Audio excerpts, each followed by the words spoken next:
I get asked all the time about how to keep puffer fish, and I always feel bad because I've never kept them. So if I've never kept this fish, how am I supposed to give you any kind of information about them? Well, I'll tell you how. Let's go back down to Richmond, Virginia and visit with my friend Rama, the owner of Skoolz of Fish down there. He has an amazing Maboo puffer in a 250-gallon tank. He's gonna share some tips and tricks and stuff like that on how to keep these amazing fish. If you missed the tour that I did with him of that shop, I'll put a card right here for it. You're gonna wanna watch it because it was a good time.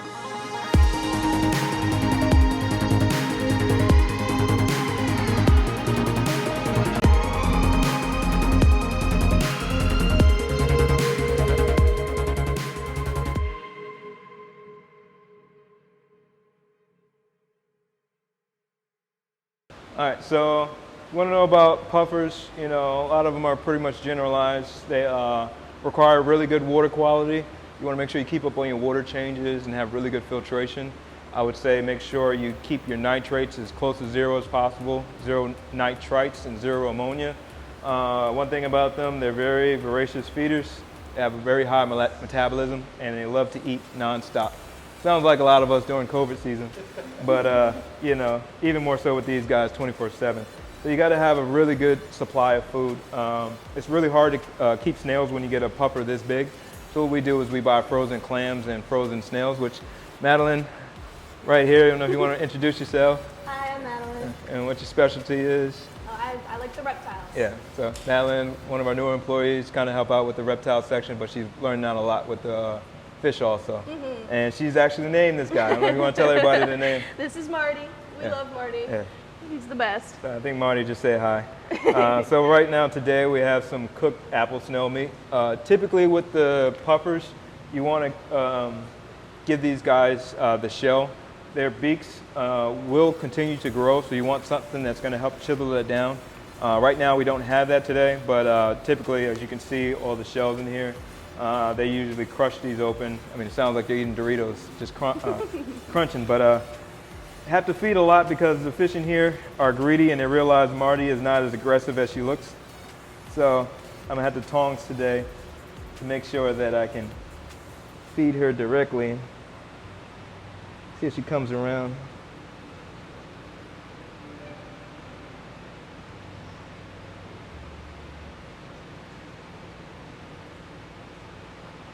Looks like she's about to do a French kiss.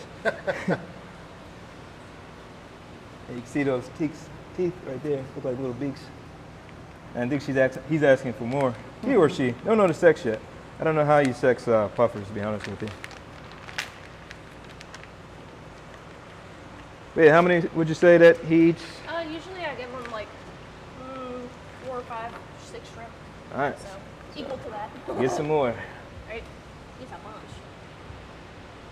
I would not advise hand feeding. You may end up losing a finger.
All right, so yeah, we've kind of gotten into the diet of Marty, but the Maboo. But next thing, I guess, kind of go over the requirements. You know, this is a 250 gallon cube.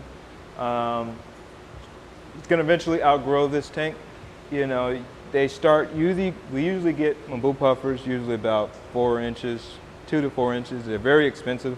Usually around this size, they're about $350.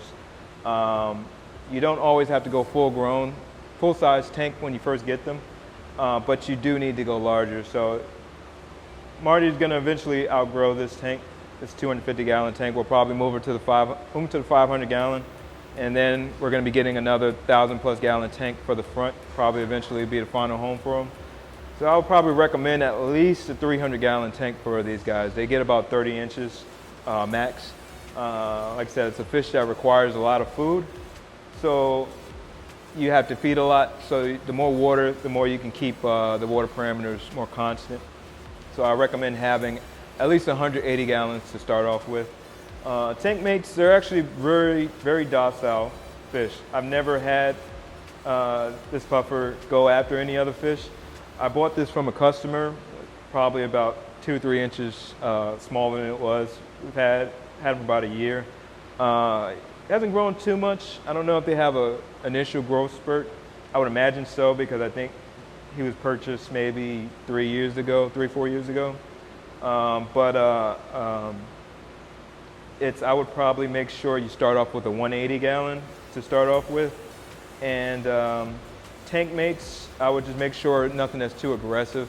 They aren't aggressive, but they aren't going to be able to fight back, so I wouldn't put in any aggressive cichlids like, say, Red Devil, Midases, or anything like that.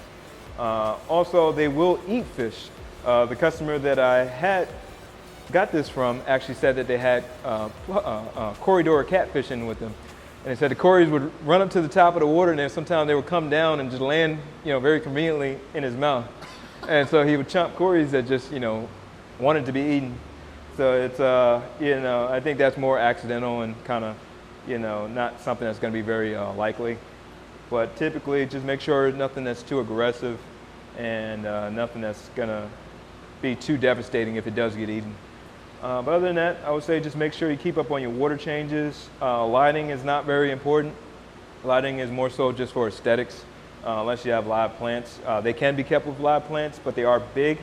So if you have a smaller tank and you have live plants, they can pretty much break them and knock them down. Sometimes they'll eat until their belly starts to, drag on the bottom. I don't like to overfeed my fish. I like to give them a balanced diet and make sure they don't eat too much. So, just make sure that they're fed. Fish are always going to be hungry, like it's showing right now. But, we feed them once a day. And other than that, we get them in. They have been very hard to get in recently with the whole COVID. A lot of fish that typically are easy to come in. These guys were not easy, but they're seasonal. They're usually available like twice a year. I haven't seen them for over a year, but I'm optimistic that they may start becoming available, because I'm starting to see some African fish like ropefish become available on my supplier stock list. So hopefully these babus, they originate where? They come from Africa, like the Congo area. So I think more central North Africa. Okay.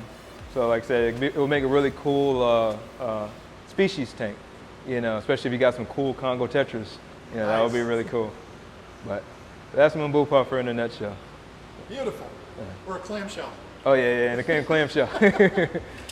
So there you go. See, even if I have no information at all about a particular fish, I can still get you good quality information by going to somebody else who knows what they're talking about. Big thank you to Rama down there at Skoolz of Fish. He did a great job, and his employee did a great job. It was a lot of fun. I could watch that pufferfish eat all day long. It was amazing.